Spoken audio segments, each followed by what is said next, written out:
राजू एक बहुत ही समझदार और होशियार बच्चा था। राजू का जब जन्म हुआ था तो उसकी माँ बहुत खुश थी। उसकी माँ को लगा था कि वो पूरे परिवार के लिए खुशियाँ लाएगा, लेकिन ठीक इसके विपरीत हुआ। राजू के जन्म के कुछ दिन बाद ही उसके पिता का मृत्यु हो गया था और इसी कारण लोग राजू को मनहूस मानने लगे थे और इसीलिए कुछ दिनों बाद राजू और उसकी माँ को उसके पिता के घर वालों ने घर से निकाल दिया, जिसके बाद दोनों दूसरे गांव में बड़ी मुश्किल से एक झोपड़ी में अपना गुजारा करने लगे। कविता दूसरों के घरों में जाकर काम करके अपना और अपने बेटे राजू का पालन पोषण किया करती थी। माँ, मुझे तेरा दूसरों के घर जाकर काम करना बिल्कुल भी अच्छा नहीं लगता है। मैं भी तेरे साथ काम करने जाऊंगा। अब मैं भी तेरी मदद करूंगा। नहीं बेटा, मैं दूसरों के घर जाकर बर्तन धोने और झाड़ू लगाने का काम करती हूँ। तुम वो कैसे कर सकते हो? क्या माँ, तू भी ना हमेशा यही करती रहती है। सब तो मुझे मनहूस मानते हैं। कहाँ से मेरा भविष्य उज्जवल हुआ? नहीं बेटा, तू एक ना एक दिन बहुत बड़ा आदमी बनेगा। एक माँ की कही बात है ये। मेरा दिल कहता है तेरा भविष्य बहुत उज्जवल है। इतना कहकर कविता दूसरों के घर चली गई काम करने। ऐसे ही कविता दूसरों के घरों में काम करके अपना गुजारा जैसे तैसे किया करती थी और देखते ही देखते दिन गुजर गए और 10 साल बीत गए और अब राजू 18 बरस का हो गया।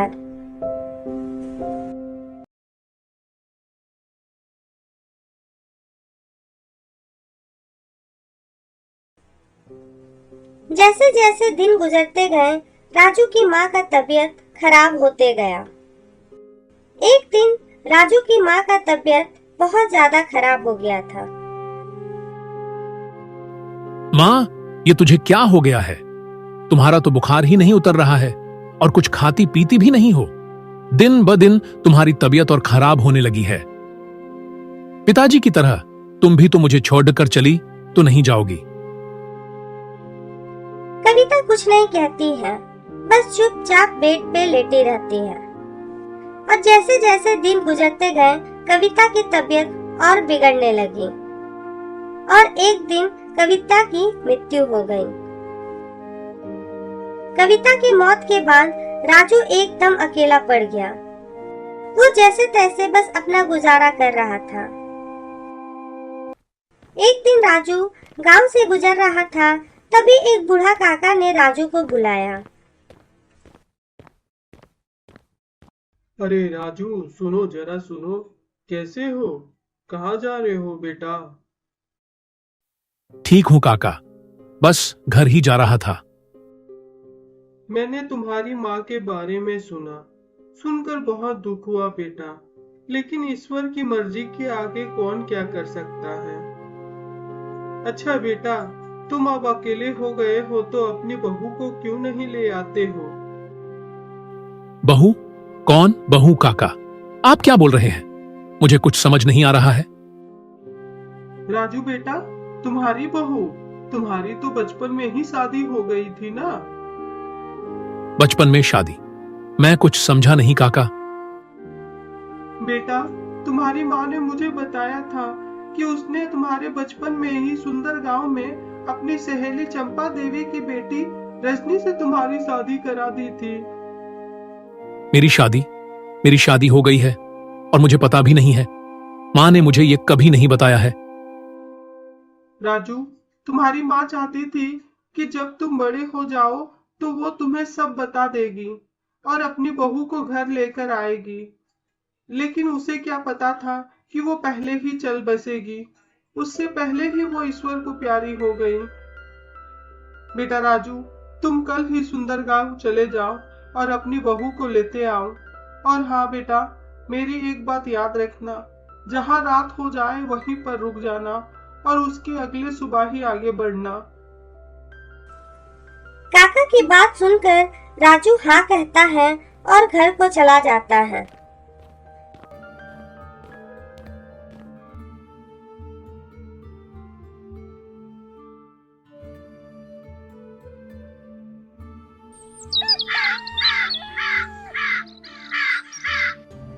अगली सुबह होने पर राजू अपने साथ कुछ खाने पीने के सामान लिए सुंदर गांव की तरफ जाने लगा।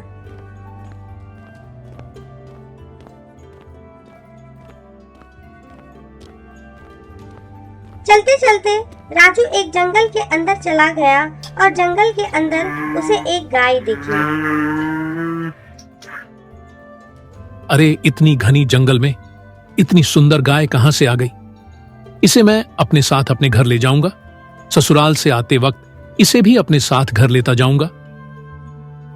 इतनी कड़ी डीढ़ी धूप दे रही है, ऐसा करता हूं थोड़ी देर आराम कर लेता हूं, फिर आगे जाऊंगा। राजू वहीं पेड़ के नीचे आराम करने लगा।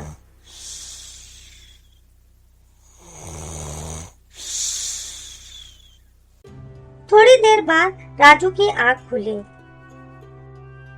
अरे वाह, थोड़ा आराम करके अच्छा महसूस हो रहा है। अब मैं अपने सुंदर गांव की तरफ चलता हूं। काफी देर चलने के बाद शाम होने लगती है और राजू एक गांव में प्रवेश कर गया था। राजू पास के एक व्यक्ति से जाकर बात करने लगा। चाचा, आप बता सकते हैं ये कौन सा गांव है और सुंदर गांव कितनी दूरी पर है? बेटा, तुम नए मालूम होते हो इस गांव में। सुंदर गांव क्यों जाना है तुम्हें? हाँ काका, मैं दूर गांव से आया हूं अपनी पत्नी को ले जाने। मेरी शादी बचपन में ही हो गई थी। अरे बेटा, कहीं तुम चंपा बहन की बेटी रजनी बिटिया के बारे में तो नहीं कह रहे हो? उसकी शादी भी बचपन में हो गई थी। जी काका, रजनी का घर किस तरफ है? वो देखो, वो घर रजनी बिटिया का है। राजू रजनी के घर की तरफ चल दिया। शाम हो ही गई थी। घर तक पहुंचते पहुंचते अंधेरा भी हो गया था और राजू को बूढ़े काका की बात भी याद आ गई। मेरी एक बात याद रखना, जहाँ रात हो जाए वहीं पर रुक जाना और उसके अगले सुबह ही आगे बढ़ना। काका ने कहा था जहां रात हो जाए वहीं रुक जाना। मैं अंदर भी नहीं जा पाया। कोई बात नहीं, मैं आज रात इसी खटिया में सो जाता हूं। राजू पास में रखे खटिये में सो गया। तभी उसे अंदर से कुछ आवाज आई। माँ, माँ, देखो मेरी सब्जी जल गई।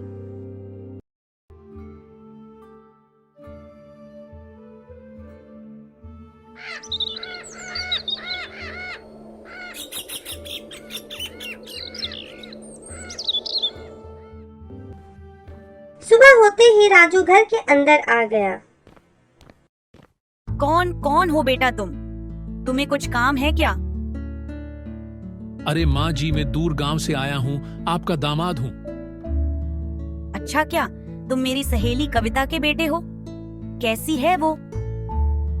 जी माँ जी, मेरी माँ तो ईश्वर को प्यारी हो गई है। सुनकर बहुत दुख हुआ। लेकिन बेटा, तुम इतना दूर का सफर इतनी जल्दी कैसे आ गए? अरे माँ जी, मैं तो तभी आ गया था जब आपकी बेटी की सब्जी जल गई थी। इतना सुनते ही चंपा देवी सोच में पड़ गई। अरे मेरा दामाद तो बहुत होशियार है। इसे तो सब मालूम हो जाता है। ये तो दूर की भी देख सकता है। माँ जी, आप किस सोच में पड़ी डिच गए? कुछ नहीं बेटा, तुम आराम करो। इतनी दूर से आए हो, थक गए होंगे। बेटी रजनी, दामाद जी की खातिरदारी करो। इतना कहकर चंपा घर से निकलकर जाने लगी।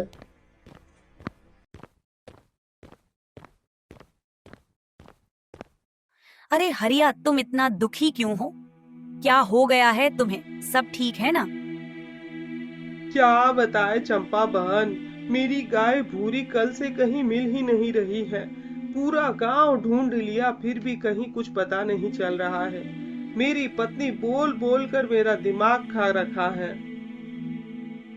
अरे इसमें इतना चिंता करने वाली क्या बात है?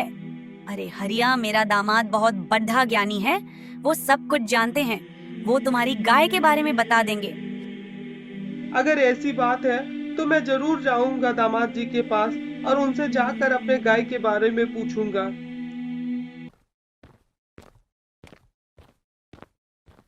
दामाद जी, मैंने सुना है तुम बहुत बड़े ज्ञानी हो, तुम्हें सब कुछ पता चलता है। हाँ हाँ, मैं ज्ञानी हूं, मुझे सब पता होता है। बताइए, आपकी क्या समस्या है? दामाद जी, मेरी गाय भूरी कुछ दिनों से मिल नहीं रही है। मैंने पूरा खोजा, फिर भी वो कहीं नहीं मिली है।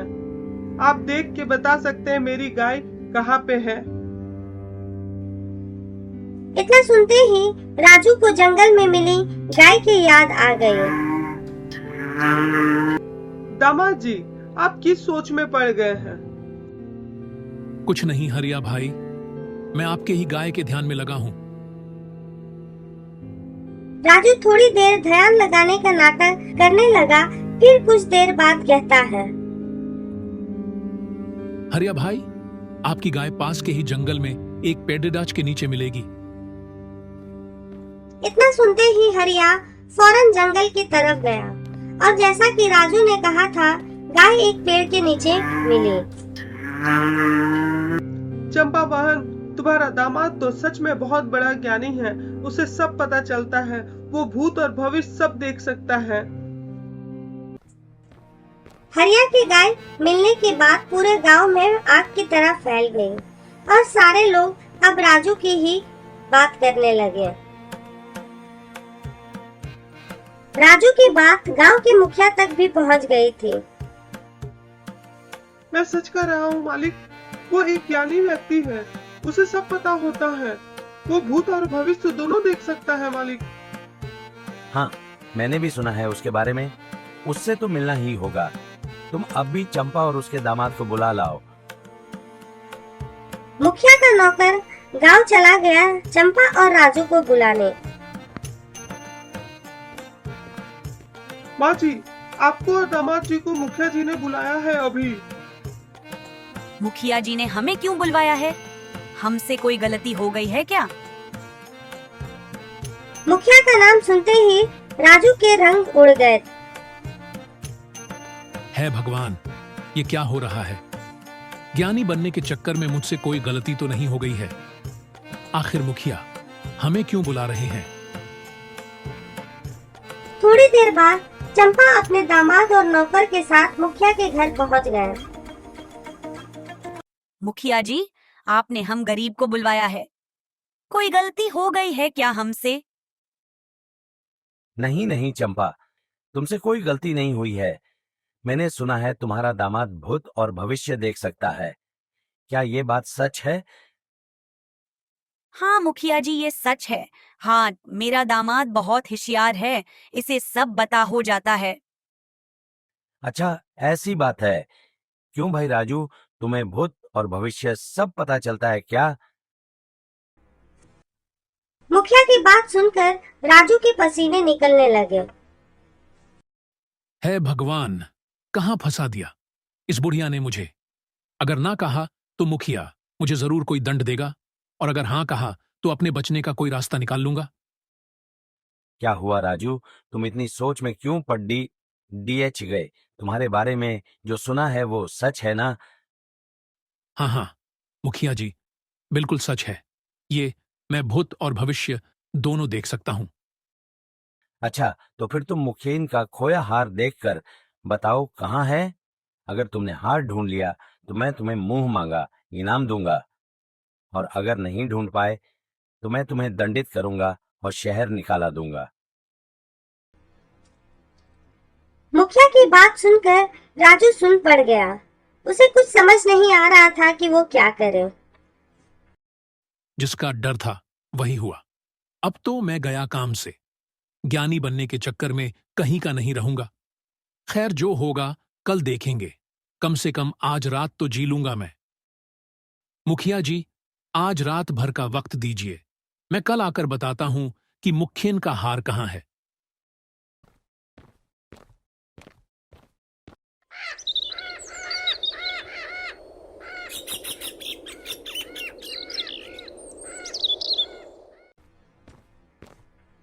बात होने के बाद राजू और चंपा घर चले गए और राजू खाना खाकर घर के बाहर खाट पर सोने लगा, पर उसे नींद कहाँ आने वाली थी। ऊपर वाले मैंने ये क्या से क्या कर लिया। ज्ञानी बनने के चक्कर में मुसीबत में फंस गया। काश कि आज रात मुझे एक प्यारा सा सपना आए। बाकी कल का कल देखेंगे। इतना कहकर राजू मन ही मन कुछ गुनगुनाने लगा। ऐ निंदिया रानी आजा, प्यारी सी सपना लेकर आजा। कल मुझिया के पास जाना है, वहां पर सच झूठ का फैसला होना है। राजू बार बार इस गीत को दोहरा रहा था। रात का वक्त होने के कारण राजू की आवाज पड़ोस के घर में जा रही थी। ऐ निंदिया रानी आजा, प्यारी सी सपना लेकर आजा। कल मुझिया के पास जाना है, वहां पर सच झूठ का फैसला होना है। पड़ोस में रहने वाली सपना मुखिया के घर में दाई का काम करती थी। वो बाहर निकलकर राजू को देखने लगी। हे ऊपर वाले, दामाद जी को तो सच में पता चल गया कि वो हार मैंने ही चुराया थे। सपना सपना कहकर मुझे ही बुला रहे हैं। अब मैं क्या करूं? ऐसा करती हूँ, दामाद जी के पास जाकर अपनी गलती मान लेती हूँ। राजू खाट पर लेटकर वही गीत गा रहा था। तभी वहाँ दाई सपना आई। मुझे माफ कर दीजिए दामाद जी, मुझसे गलती हो गई है। मैंने अपने बच्चों के लिए मुखियन का हार चुराया था।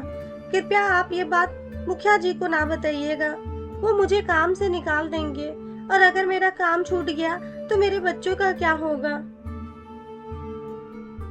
इतना सुनते ही राजू को सारी बात समझने में वक्त नहीं लगा और राजू कहता है, काकी, मैं तुम्हारा ही इंतजार कर रहा था। मैं तो मुखिया के घर में ही जान गया था कि हार किसने चुराया है, लेकिन मैं मुखिया के सामने तुम्हारा नाम नहीं लेना चाहता था। तुम्हारा बहुत बहुत धन्यवाद दामाद जी। मैं हार वापस कल ही कर दूंगी। आप मुखिया जी को कुछ ना बताना। ठीक है, नहीं बताऊंगा। तुम ऐसा करना, कल सुबह मुखिया के घर के पीछे पेड्डियच के नीचे वो हार रख देना। मैं तुम्हारा नाम नहीं लूंगा। सुबह होने पर मुखिया का नौकर चंपा और राजू दोनों को लेने आए और सब मुखिया के घर को चले गए। बताओ दामाद जी, तुम्हें मेरी पत्नी के हार के बारे में कुछ पता चला कि नहीं? हाँ हाँ मुखिया जी, मुझे बिल्कुल मालूम है। मुझे तो रात को ही पता चल गया था कि मुखियन जी का हार कहाँ है। अच्छा, ऐसी बात है तो बताओ, मेरी पत्नी का हार कहाँ है? मुखिया जी, आपकी पत्नी का हार आपके घर के पीछे एक पेड्डच के नीचे है। मुखिया ने अपने नौकर को हार देखने को कहा। जैसा कि तय हुआ था, दाई ने वो हार पेड़ के नीचे रख दिया था और जैसे ही नौकर वहां गया, उसे वो हार मिल गया। मुखिया को अपनी पत्नी का हार मिलने पर बहुत खुशी हुई। वाह दामाद जी, वाह! आप तो वाकई में एक ज्ञानी इंसान है। आपको तो सब पता होता है। आपको ये ज्ञान कहाँ से मिला?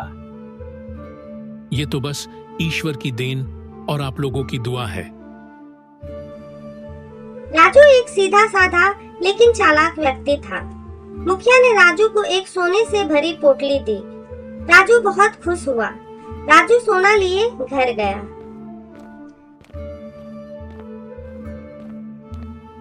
माँ जी, हमें अब विदा दीजिए। अब मैं रजनी को अपने साथ ले जाना चाहता हूँ। हाँ हाँ दामाद जी, बिल्कुल। मुझे पूरा यकीन है कि आप मेरी बेटी का अच्छा ख्याल रखिएगा। चंपा देवी ने अपनी बेटी और दामाद को विदा कर दिया और अब राजू और उसकी पत्नी रजनी खुशी खुशी घर लौट गए।